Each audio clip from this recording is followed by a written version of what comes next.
On our last video, it was about this road trip purchase of the KFX 700 we made down in Oregon. This guy had it for sale, and we found it on Facebook Marketplace. Seemed like a pretty decent deal. And oh man, the daughter was stoked about this because it was for her. And she's needing something to get her around in the sand a lot better. And that DS 250 she had just wasn't cutting it. And this looked like this was going to get the job done for her, for sand. Plenty of power there, for sure. So anyways, we brought it home, and this video is going to be about the maintenance of bringing it up to snuff. After we paid out the cashola, we loaded it on the truck, and we brought it back home to Puyallup, Washington. And we wanted to do a full service maintenance on it, just so we know where we're at, you know, start fresh with a clean slate.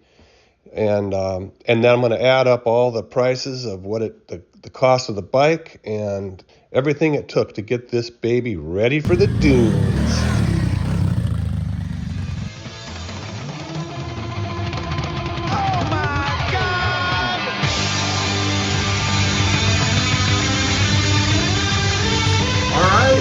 KFX back home in the garage. We got her up on a stand. We're going to go ahead and make a few improvements for it right off the bat, including a little good old-fashioned polishing in here. So you know how it is when you first get a new machine. That's the time to get some things done on it while you've got the enthusiasm and you're excited about the purchase. Now while she's polishing over there on that, I'm noticing how corroded, you know, the swing arm and some of these parts are. So I'm just taking a drill here, you know, and it doesn't take much to kind of knock off some of that rough corrosion there. And as you can see, I've kind of touched up the back here a little bit already. It looks 100% better. But I'm just kind of working my way around, trying to get some of this corrosion out of there as much as possible.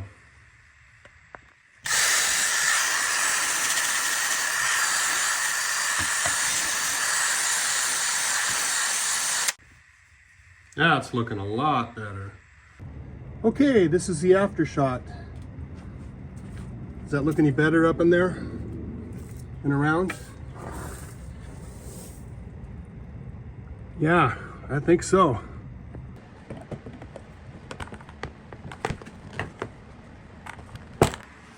So we don't know how long this gas has been in here. We're going to use this Harbor Freight liquid transfer pump and just pump it out of there and put fresh gas in.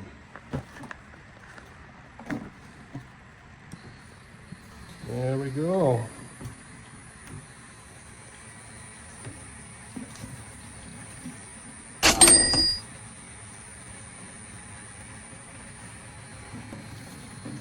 It might be fine, but it's always best to start fresh. As part of our Operation Start Fresh initiative, we're going to replace this fuel filter.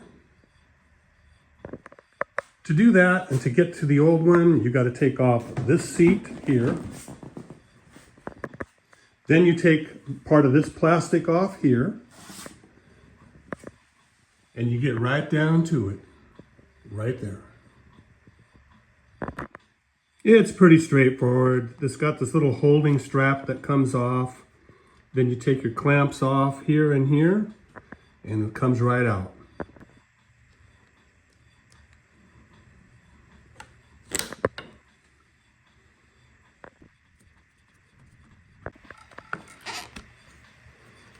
Okay.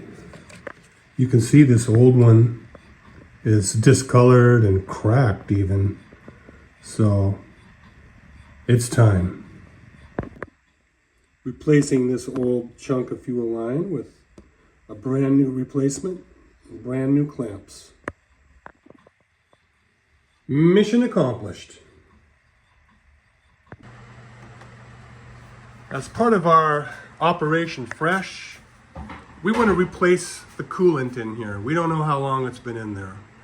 It is right on the mark, so that's a good sign, but we're going to replace it. The product of choice, AMSOIL antifreeze and coolant. Okay, so there's no drain plug on the radiator, so what we're going to have to do is pull this bottom hose right off the bottom of the radiator here and drain it. Okay, we're going to try to pull that off of there. Get up in there as close to the end and start wiggling and pulling. Pull back hard. There you go. There you go. Oh, it's close, it's close. Oh yeah. Ew. There you go. Oh my gosh, it's going everywhere, yo. Oh yeah, it's coming out of there. Oh, Oh, yeah. We're getting, 90% of it, I guess. That's actually pretty clean fluid there. I'm pretty impressed. But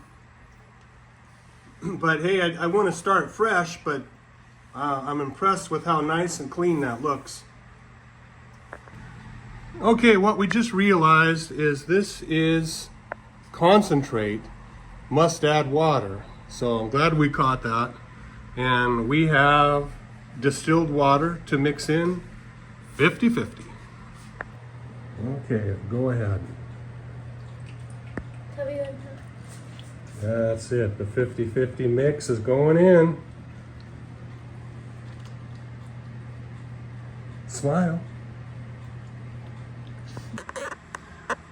Okay, after completely emptying out the system, including the reservoir bottle, it took 72 ounces of coolant to put it up to mark, and a half a gallon, for an example, is 64. So just over a half a gallon of coolant. And it's a good idea, a couple days after you do a coolant change, we take this hood off here. We're gonna pop this radiator off, this cap, and then we're gonna see how this thing circulates to make sure there's no bubbles or air gaps or anything else in there. And the thermostat is opening up as it should and closing. So the best way to do that, like I say, it's been a couple of days now. We're gonna, since I did the coolant change, but now we're gonna fire it up and let this build up some temperature. Okay. You look in there, that looks like it's circulating to me. It is.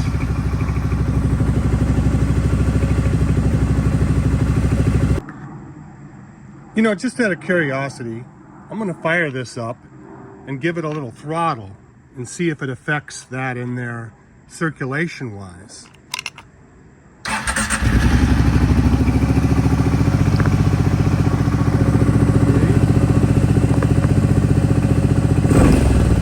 Oh yeah. Yeah, definitely. That mixes it up. Okay.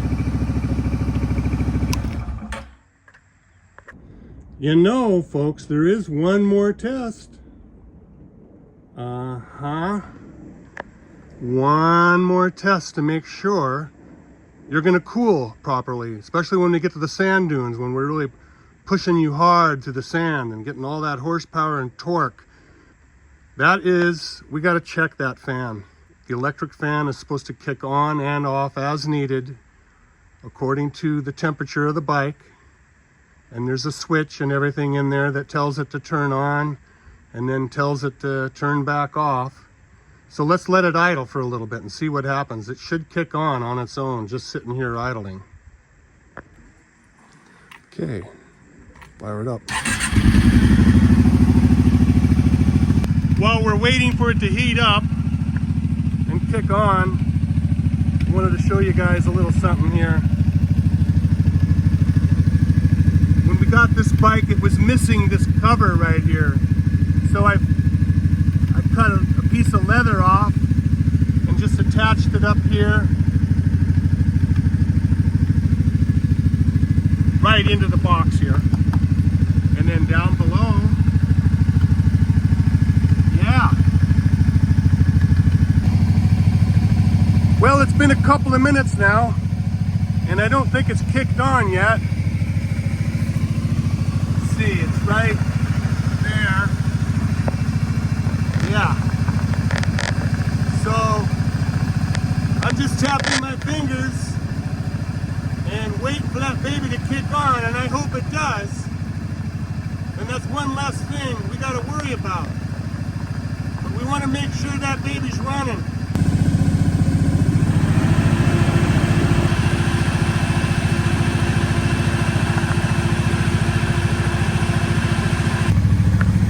Okay, after a couple of minutes of running, it kicked back off again.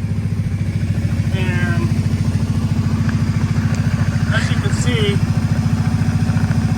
it's off. But let's just see if she comes back on.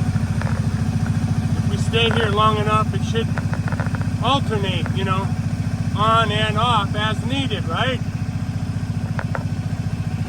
Ah!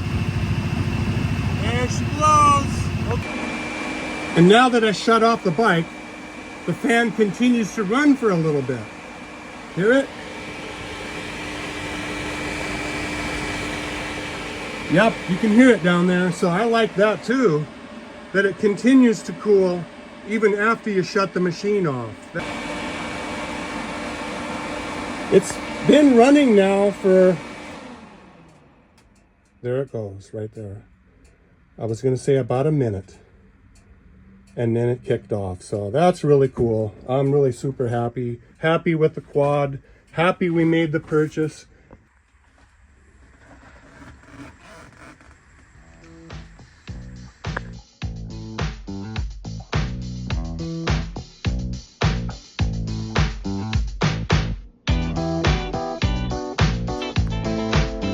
As impressed I was with how good the condition of the coolant was coming out of this machine, I was equally unimpressed with the condition of the rear differential oil I drained out of there. Murky, nasty, foamy looking, gray, just well long overdue for a service on that. So I don't know how long the interval was in between that change, but it definitely needs it. They recommend once a year changing the rear differential oil.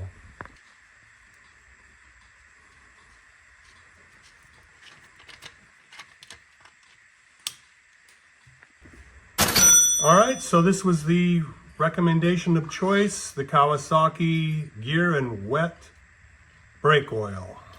On a side note, this is not gear oil. This is a special type of hydraulic fluid that's specialized for this application. So do not put gear oil in here. The recommendation is that you fill that thing up basically till you can't get anything more in there. It's right to the bottom of the hole, and you put the cap back on.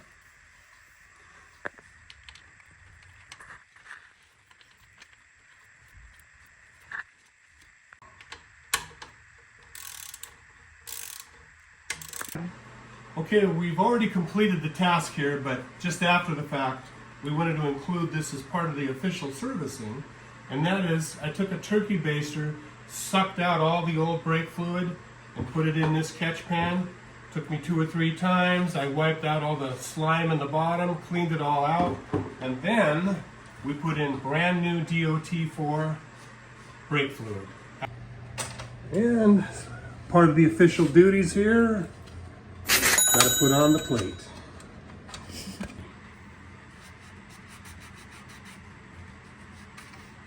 Good to go. And as part of our full service clean start, we've changed both spark plugs on this Kawasaki Kfx, and boy, are we so glad we did.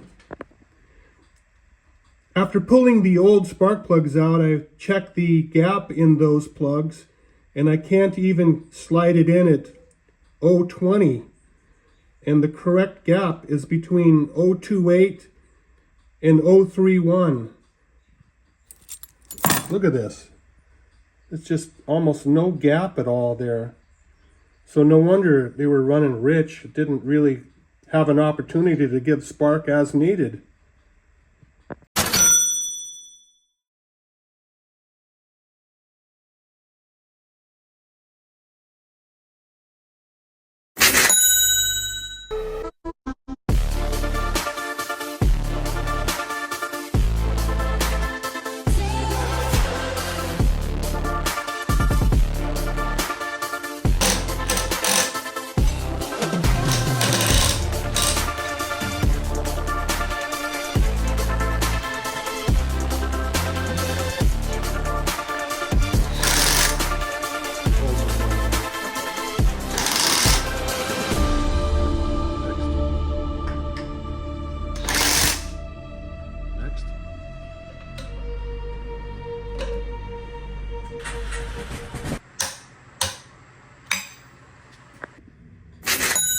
Next on the list, crankcase oil.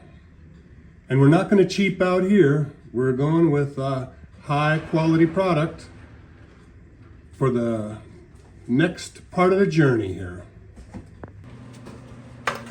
Oh yeah, here we go. I've seen dirtier. It does have a nice kind of an amber color to it, so it's not too bad. But hey, we're gonna start fresh, right? Got the new one here.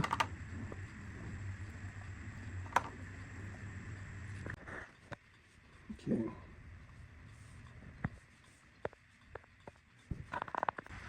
So, last but not least, we're gonna go ahead and take this cover off and get to the air filter change.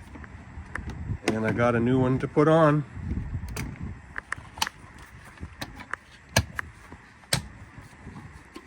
Okay.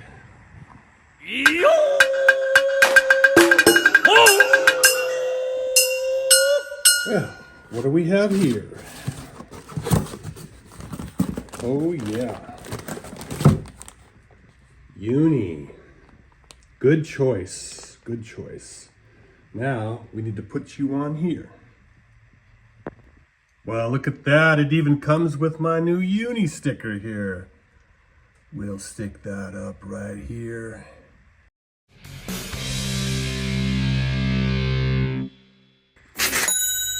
So here's the basic application. You've got your framework right there to stretch that baby around, which it is dry right now. And we're gonna fix that because I went ahead and got the official service kit for the Uni, which involves the oil right there. And the cleaner. The cleaner we won't be using because it's brand new, but we're going to use the oil and saturate this next. But prior to that, I want to show you, this is the old one that came out. I've seen worse. It had this actually split as I was taking it out. So it's getting old and brittle, you know, and ready for a change for sure. On the inside though, it's still pretty clean, so I have some faith that it held on to the bitter end and did its job, but we're going to give it a happy burial and move on. And also with the new setup here, I've got some air filter sealing grease that we're going to put along the bottom here to do it right, to keep all the dust, grit, stuff from sneaking around the edges there. That's what it does. And we're going to prevent that. Okay, I just kind of did a dry run. I threw it on there without the oil just to make sure it fits, and it does. But I'm wondering if I should also put a thin layer of grease along where the surfaces meet right here, see? I could put it right on the metal there on that frame, just a thin layer of grease, and then of course around here where everyone else does, where it meets down on the other side.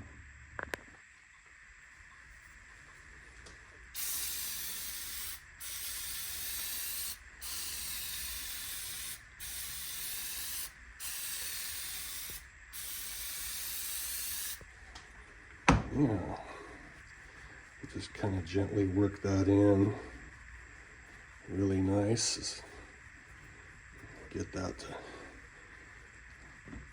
kind of soak into the filter a little bit. They say you don't want to wring these out. You just want to push the oil in. You can fold, I guess. I've seen some guys fold and push. And you know, it's not pushing any out yet. It's not like it's overflowing with oil by any means. So I'm going to add a little bit more.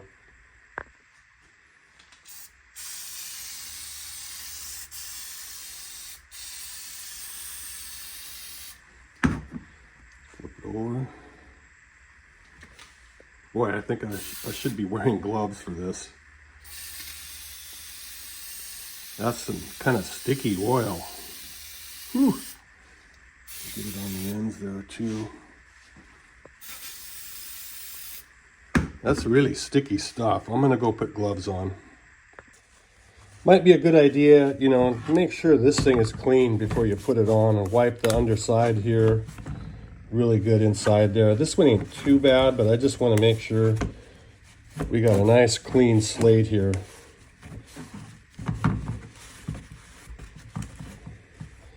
And on these ridges down here, I want to wipe these out all the way around really good and get all the dust out of there. That's where I'm going to put that thin layer of grease. Okay, this is the grease there. I'm kind of curious to see what color it's going to be. Hope it's clear or white. That's not bad. And I'm going to put some around this rim here. I'm doing this one-handed here, but you'll see, it's just a good idea. Everywhere that filter mates up to another surface, if you can, add that little protective layer. Okay, she's pretty much ready to go down on there. Doubt if I can do this one-handed, but might have to shut the camera off for a second, pop that baby on there. Okay, I got her on there now. So I'm gonna go ahead and put the white grease around here. All right, I got a nice coating all the way around here, and I kind of coated, even if it turns the corner, it's gonna get a little bit on, it puts a light coating around here as well. So I love the technology in Uni has come up so great with their engineering. They've got a really good product out now.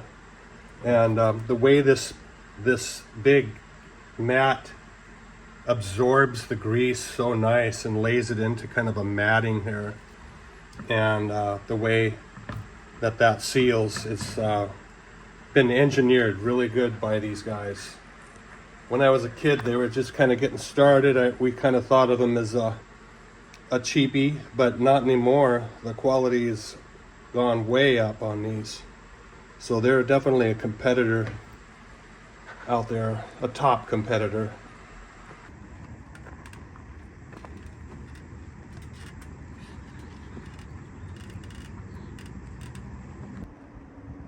All right, there she sits, ready to put the top on.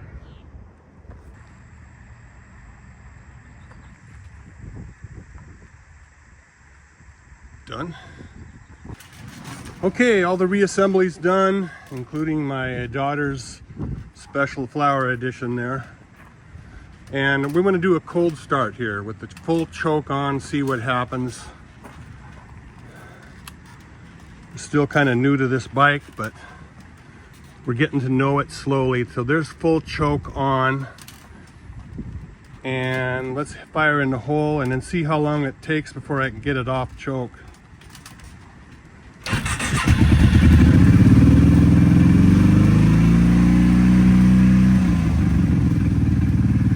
That's half choke right away pretty much.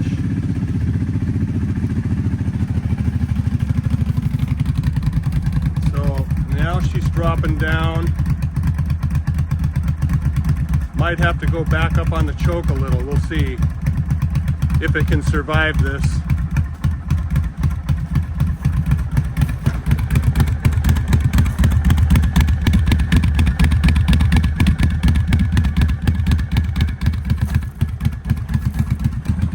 Let's go full off. That slowed it down a little bit, but now it's taken back off at a more ideal idle, so that's full off choke.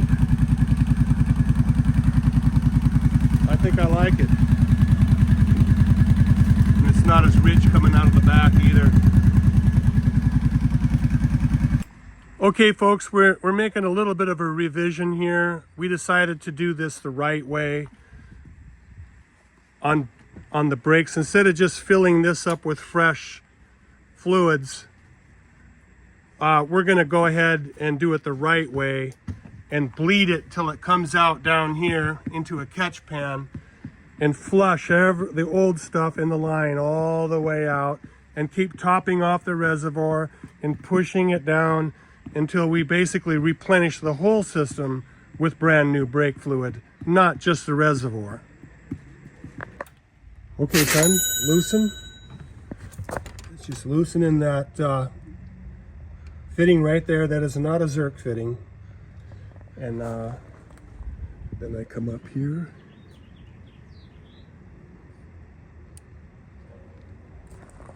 Tighten.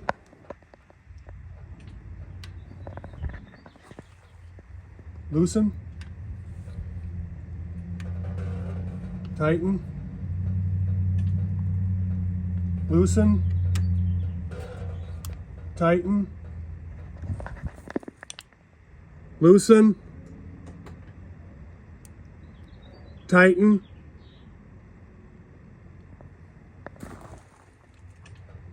Loosen. Tighten. Probably good. Is it tight? Yeah. Now the reservoir is something we've had to refill a couple of times, but we got it all pushed through, and now I'm going to top it off. It's coming clean. It's starting to come clean down here, so we'll go ahead and top this off, put the cap on, call that a brake system flush. Doing it the right way. We should have did it the right way from the very beginning, but hey, we're learning right along with everybody else. Okay, folks, one last system check. When you're all done and you got the cap back on and topped off, you squeeze this a few times and see if there's any fluid leaking out underneath down here. You squeeze it, jab that baby, check for leaks. Check for leaks on that bleeder valve on both sides. And look at that, it holds pressure right there. If it was leaking, it would continue to go and go and go like that, but that's about as far as I can go right there, and it holds pressure. So if it holds pressure, we're golden, right?